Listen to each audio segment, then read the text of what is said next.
វិសុណាគុណមកបើណាបសឹកកិច្ចការផ្ទះចូលសកចូលសសេឈ្មោះនិងមុខរបរសមាជិកក្នុងគ្រួសារ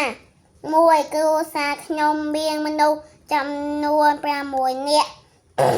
2ដែលខ្ញុំឈ្មោះណៃគាត់ជាអ្នកធ្វើការ3ឪពុកខ្ញុំឈ្មោះរ៉េងគាត់ជាអ្នកធ្វើការ4បងខ្ញុំឈ្មោះមង្គលគាត់ជាសិស្ស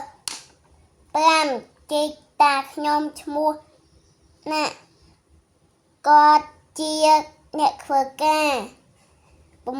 6ជីដូនខ្ញុំឈ្មោះមុំគាត់ជាជុំទាវ7ខ្ញុំឈ្មោះប្រសឹកគាត់ជាសិស្សតាមពីអ្នកគ្រូ